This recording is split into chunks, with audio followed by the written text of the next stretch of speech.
We think we know Florida. The images are familiar. Sun-drenched beaches, palm trees swaying over pastel hotels, the endless pulse of tourism. But what if that vision is only the beginning?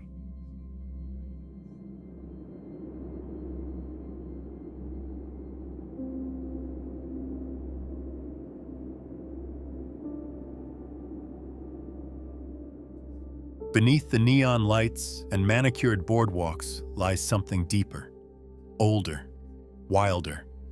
A version of Florida shaped not by postcard fantasies,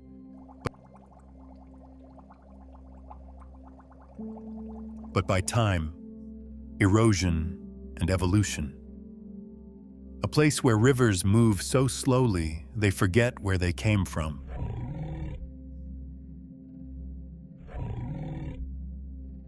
Where ancient forts still hold the heat of cannon fire.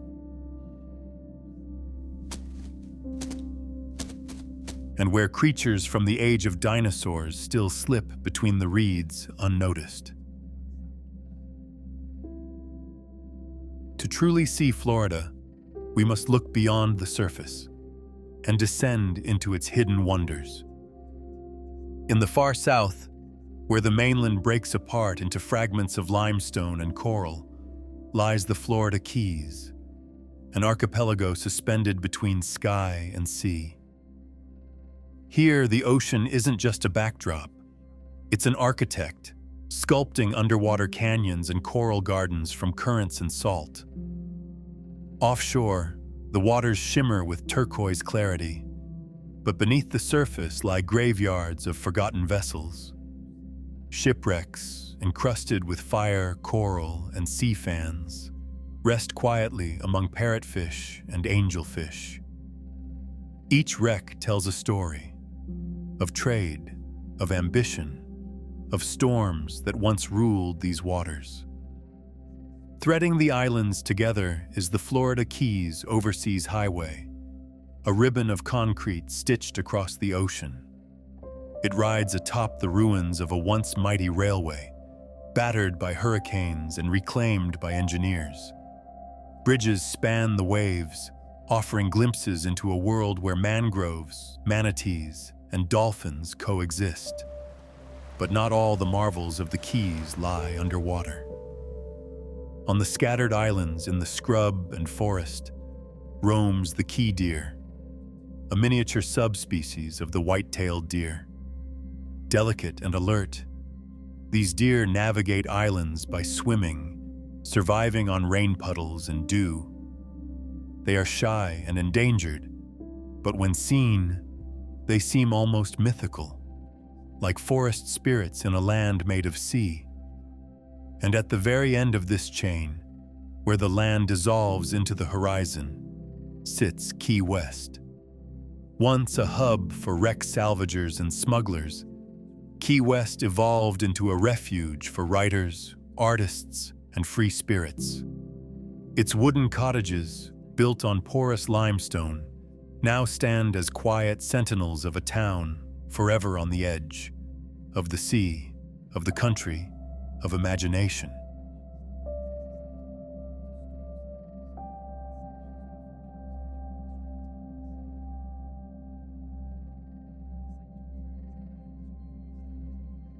Far from the crashing waves of the coast, a quieter force shapes Florida, the St. Johns River. It is the longest river in the state, and one of the few in the nation that flows north. But it moves slowly, almost reluctantly, as if it's remembering something, as if it carries more than water.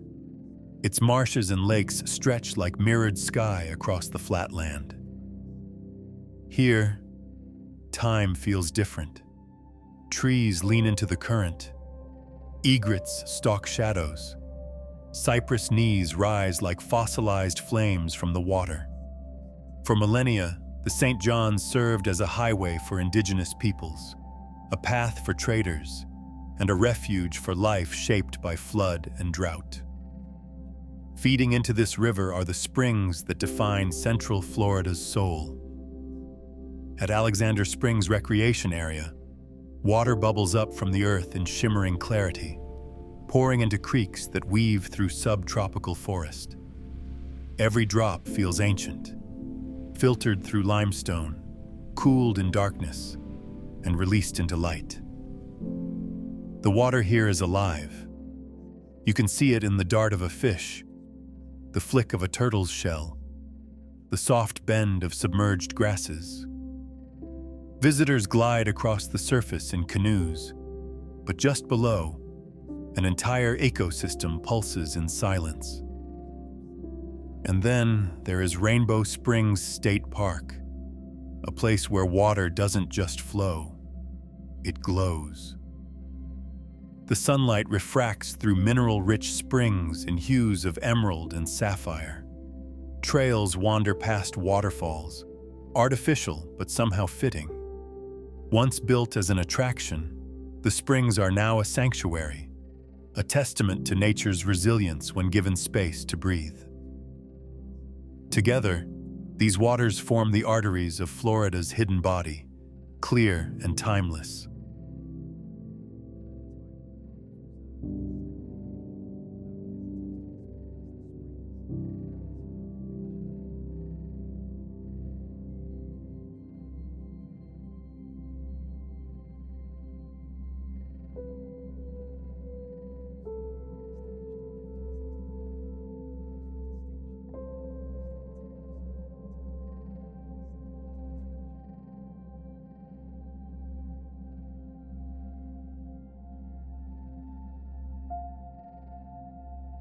History does not echo in Florida.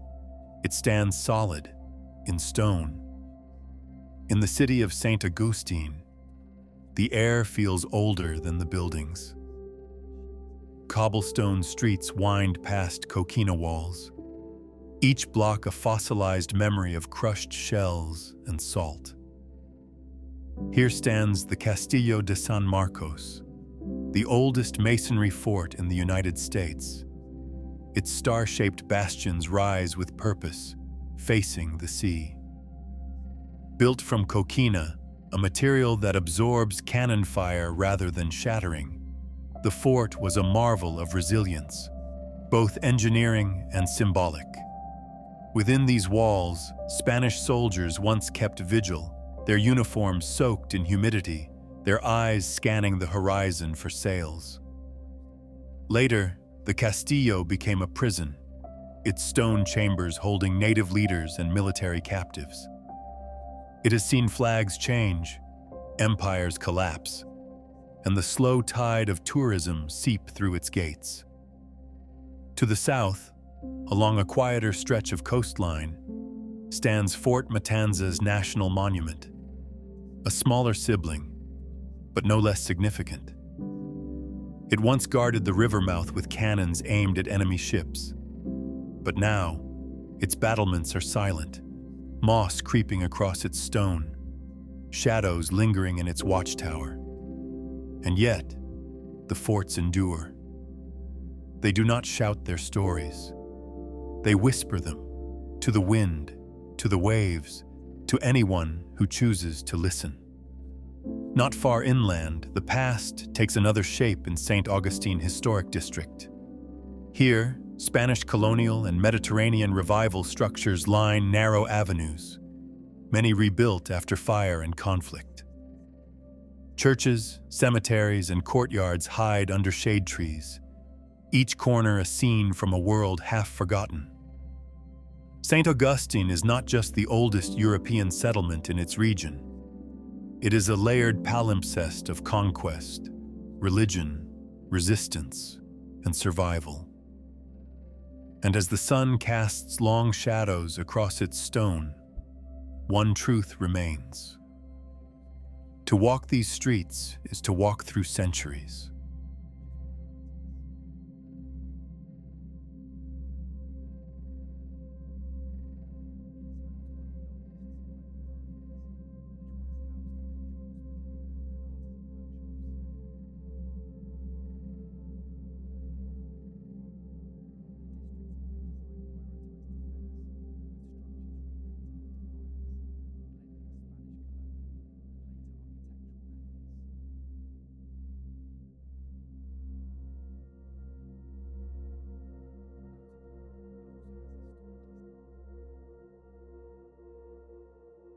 At first glance, it seems empty, but look closer, and you'll find life everywhere.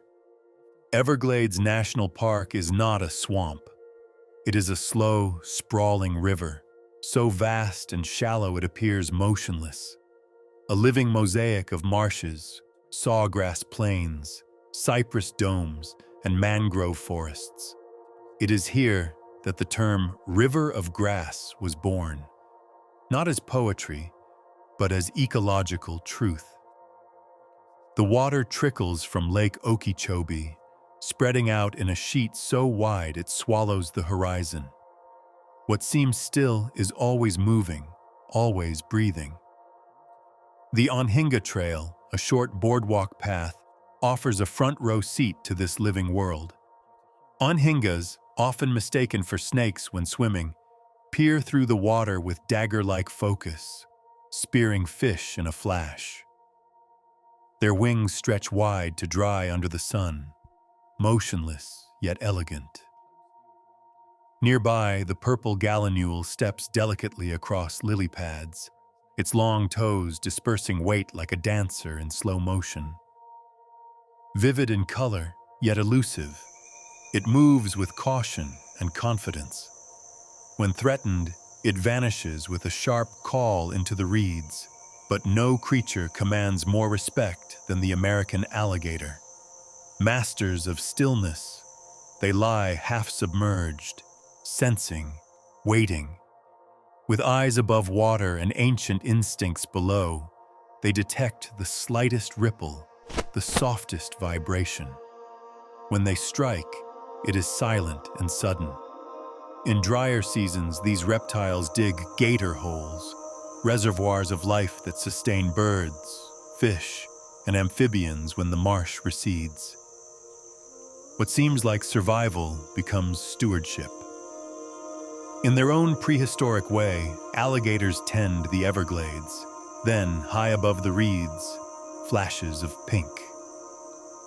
The roseate spoonbill sweeps its namesake bill through shallow water, filtering shrimp and tiny crustaceans. Its plumage deepens with every meal, a living canvas of salmon and rose. Once hunted for feathers, the bird now thrives, only if its habitat remains undisturbed. The Everglades is not just a place. It is a balance between water and land, predator and prey, past and future. And in its silence, it reminds us, wildness is not chaos, it is harmony.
The horizon fades into turquoise, but below the surface, another world begins. The Florida Keys are not just islands. They are ancient coral fortresses shaped by warm tides and relentless storms. Here, the land rises barely above sea level, yet the real wonder lies beneath the waves. Formed from prehistoric coral beds, the Keys stretch like a necklace into the Gulf of Mexico, linking the mainland to dreams of the Caribbean. But their true connection is underwater, where life pulses with quiet brilliance. The Caribbean Sea nourishes one of the world's largest coral reef systems. Brain coral forms domes like underwater cities.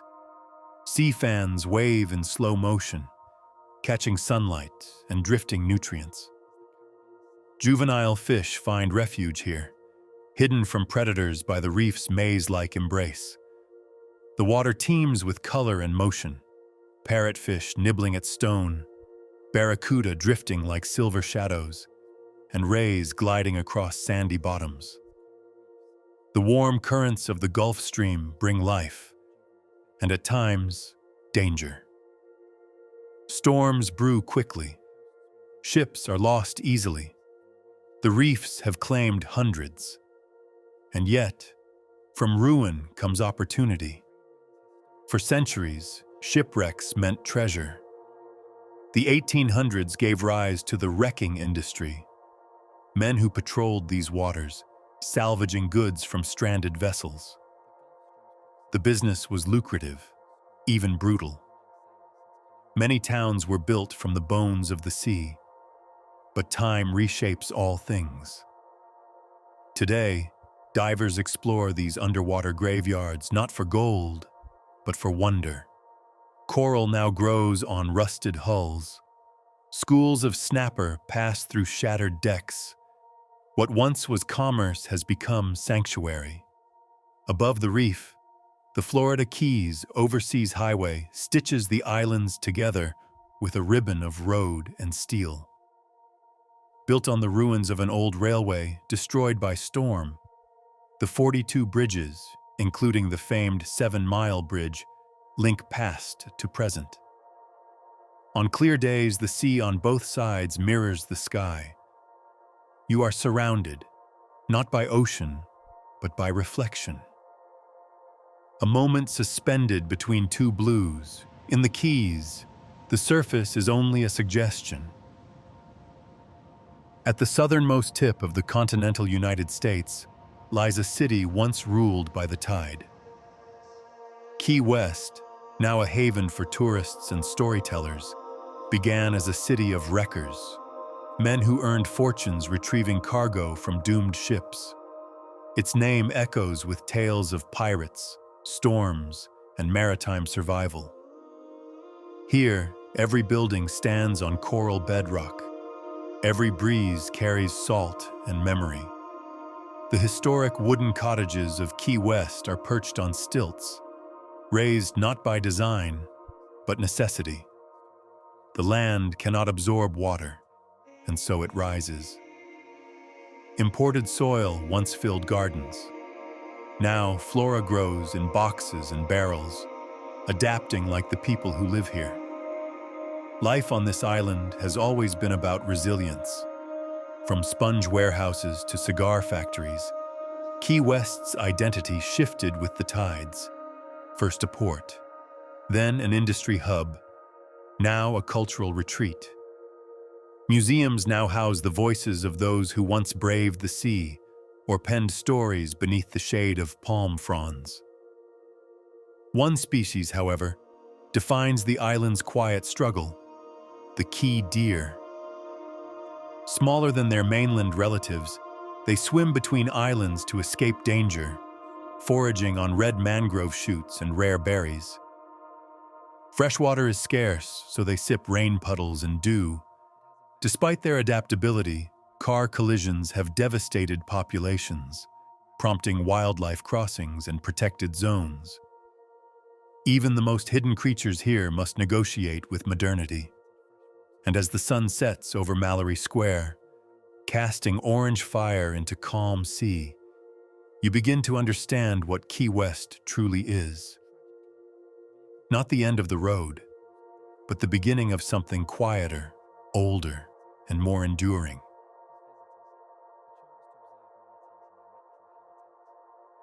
Along Florida's southeastern coast, gentle giants rise from the depths, slow, quiet, and ancient.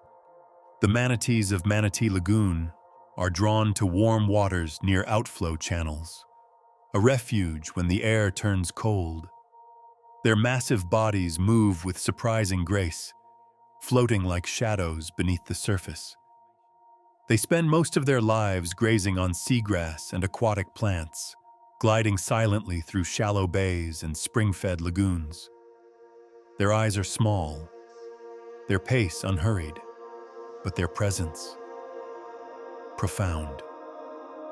At Manatee Lagoon, visitors gather at dawn, peering into still water for signs of movement.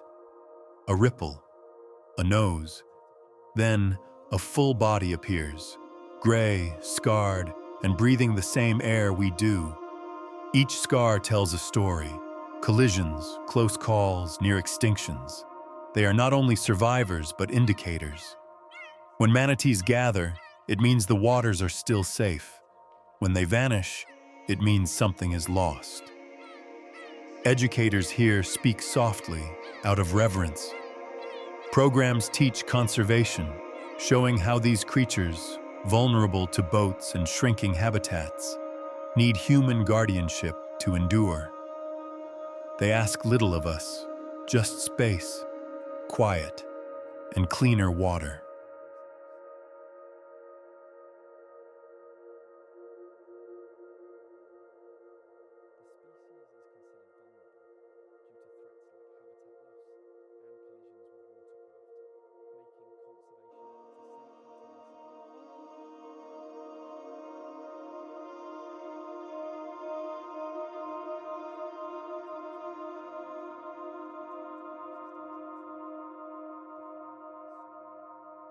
The St. Johns River defies logic.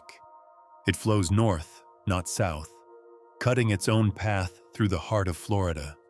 Fed by marshes and swamps near Vero Beach, the river moves slowly, almost reluctantly, toward the Atlantic. Along its journey, it nourishes wetlands, feeds lakes, and gives life to entire ecosystems. Indigenous communities once built villages along these banks, navigating its curves in dugout canoes. Later, steamboats carried citrus and timber, connecting distant towns to bustling ports.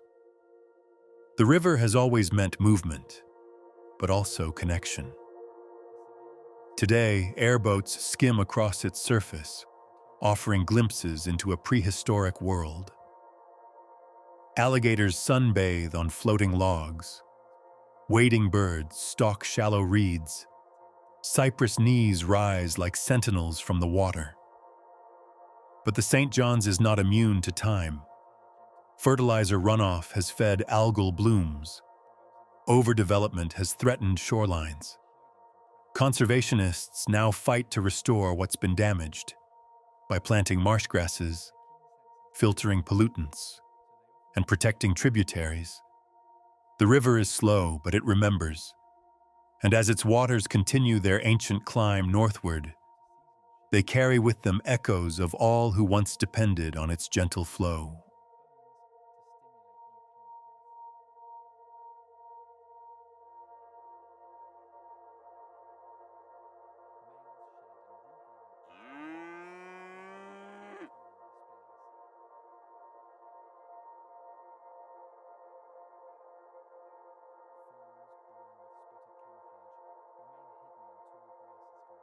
Far beyond the Florida mainland, the Florida Keys stretch into the sea, an archipelago of coral and current, history and storm. Beneath these shallow, turquoise waters lies one of the world's largest coral reef systems. Here, brain corals rise like submerged mountains. Sea fans wave gently in warm currents, sheltering juvenile fish from predators. Long before tourists arrived, the Calusa and Tequesta peoples navigated these waters, harvesting shellfish and reading the tides. Later came explorers, then wreckers, scavengers of sunken ships, who made fortunes guiding vessels through treacherous reefs. Storms shaped these islands. So did trade winds, pirates, and hurricanes. Today, divers descend into a world of color and motion. Sponges glow like lanterns. Parrotfish scrape algae from stone. The Caribbean's influence pulses through it all, nourishing, eroding, rebuilding. Above the reefs, the Florida Keys overseas highway weaves the islands together. Its most iconic stretch, the 7-mile bridge, once carried trains across the sea.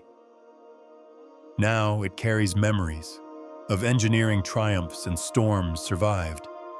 Beneath it all, coral slowly grows. Barnacles cling, octopuses hide in silence. The sea is both guardian and threat, and the Keys are caught in the tension from between beauty and fragility, an edge where nature never stops remaking itself.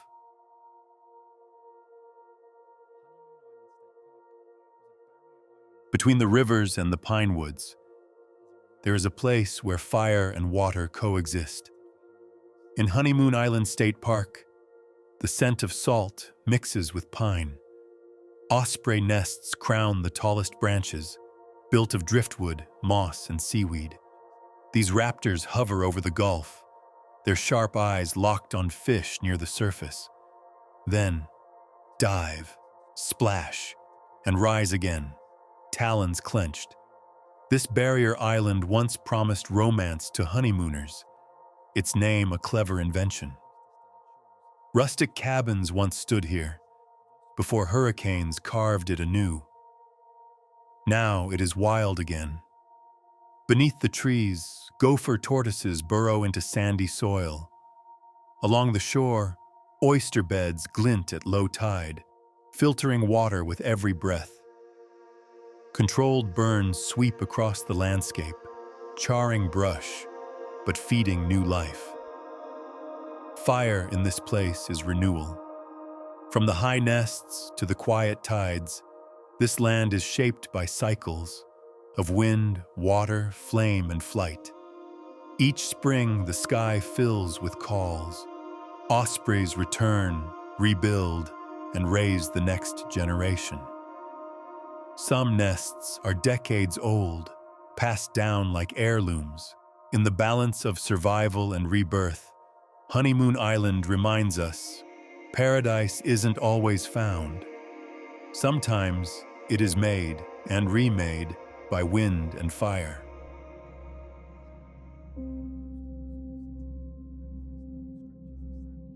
Few places contrast nature and civilization as sharply as Miami Beach. What was once a sandbar and coconut grove has become a global symbol of energy, light, and reinvention.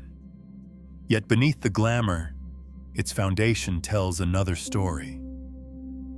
South Beach, the beating heart of the city, is built on reclaimed land and coral limestone. Art Deco buildings rise in pastel rows, survivors of hurricanes, preservation efforts, and decades of change. Their neon glow lights up Ocean Drive, where music spills into the street and waves crash just beyond the sea wall. The buildings here are more than decoration.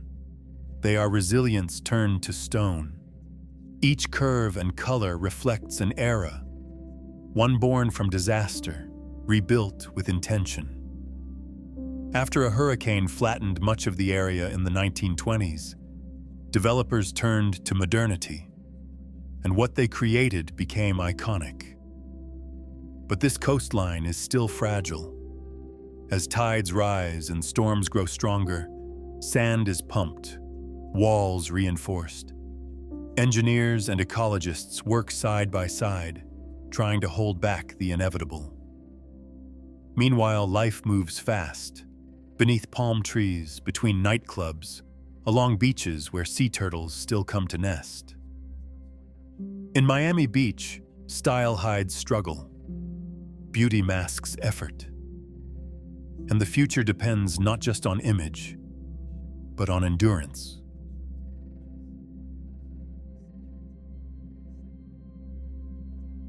At the very tip of Sanibel Island, a tower rises, lean, rust-colored, and braced against the wind. The Sanibel Island Lighthouse, built in the late 19th century, was never meant to be beautiful. It was built to be seen. For generations, its iron skeleton has withstood hurricanes and salt-laden air. It guided vessels through dark waters and past shifting shoals, saving lives with every turn of its light. But this is more than a beacon. It stands atop a fragile island, surrounded by mangrove swamps and shallow flats that host spoonbills, pelicans, and dolphins. The sand here shifts constantly.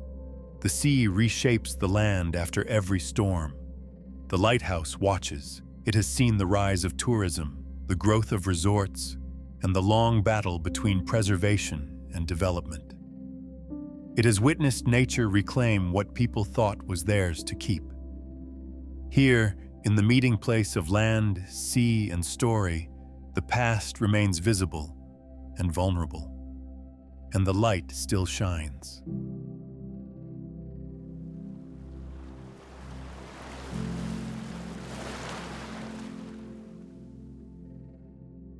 In the quiet heart of the state, far from the crowds, lies a place of liquid crystal. Alexander Springs, a first-magnitude spring, flows from underground limestone with astonishing clarity. The water is constant, cool, fresh, and teeming with life. Here, fish glide through submerged grasses, and turtles bask on fallen logs. The forest leans over the stream, dripping light and shadow onto the surface. The spring has long been a source of nourishment for wildlife, for ancient peoples, and for those seeking a refuge from heat and noise.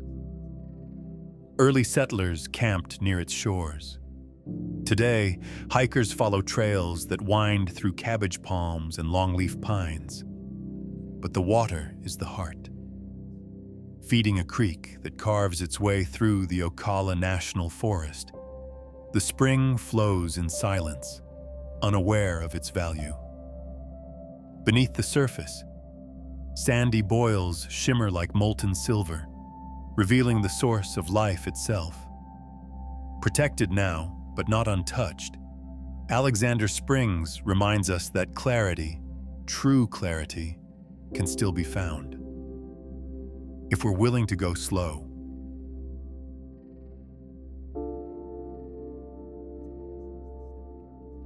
Tallahassee is more than a seat of government. It is a city of moss and memory, where the past lingers beneath the canopy of live oaks.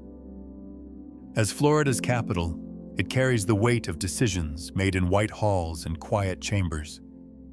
The Florida state capitol towers above, modern and stark, while the old capitol, with its dome and columns, whispers of earlier times. But history here isn't just in architecture. It's in the footsteps that echo across Wakulla Springs, where glass-bottom boats drift over ancient fossils and manatees rise from shadow. It's in the red clay paths once walked by indigenous peoples, long before maps had names. Tallahassee is also a place of learning. Two great universities shape its rhythm, Florida State and Florida A&M, bringing youth and energy to streets lined with magnolia. And in spring, the air thickens with pollen and promise. Azaleas bloom. The sound of marching bands spills from campus quads. Traditions endure. Here, politics and nature meet. Culture and conservation share space. And though power may pulse from its buildings, Tallahassee's soul lives in its trees, its springs, and its stories.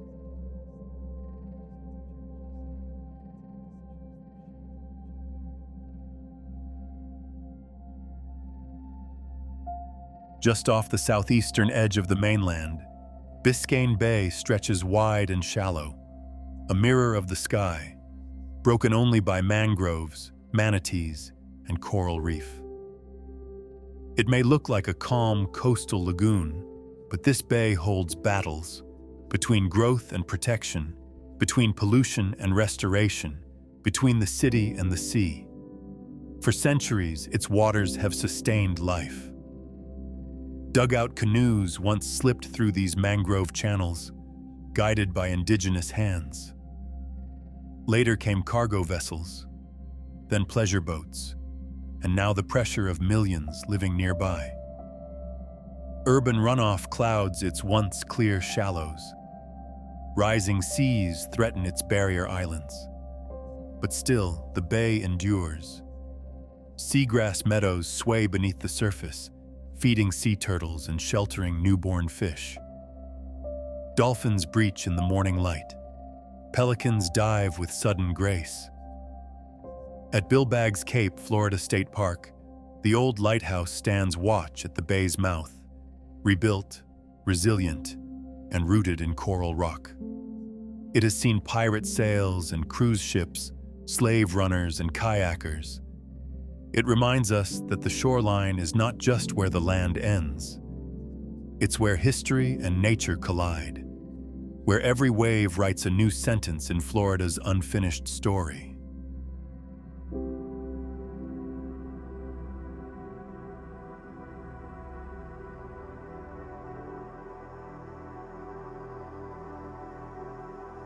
In the panhandle town of Defuniak Springs, far from coasts and crowds, a lake rests in almost perfect symmetry.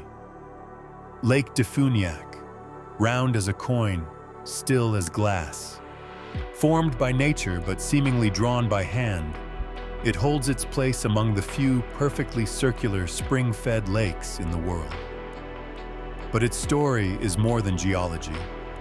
Around its quiet edge rise homes and halls built in the age of steam. Once a center for Victorian-era learning and leisure, the town became a magnet for Chautauqua gatherings, places where ideas were shared under canvas tents and starlight. Today, the lake is a mirror of memory. Cypress trees lean toward its surface. Paddleboats drift past century-old porches. And every December, thousands of lights trace its curve, reflecting in stillness. Lake Defuniak is a place where time slows, where circles speak of balance, and where the land gently insists that symmetry, like silence, can be sacred.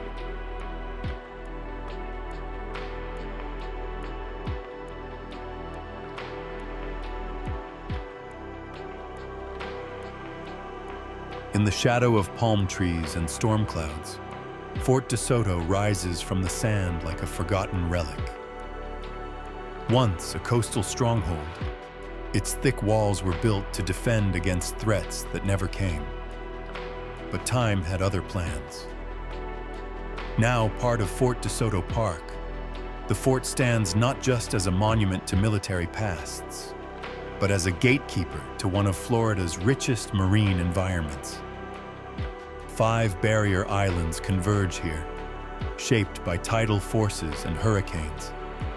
Shorebirds skitter through tidal pools, horseshoe crabs crawl across flats, mangrove roots stretch like fingers into saltwater, holding the land together. And when the tide is low and the sun leans west, the sky explodes in fire. Sunset at Fort DeSoto isn't just a view, it's a ritual. Fishermen cast lines into surf. Families pause along boardwalks. And from the old bastion, you can see both history and horizon in a single glance. Fort DeSoto reminds us that protection doesn't always come with guns. Sometimes it comes with stewardship, silence, and standing still long enough to listen.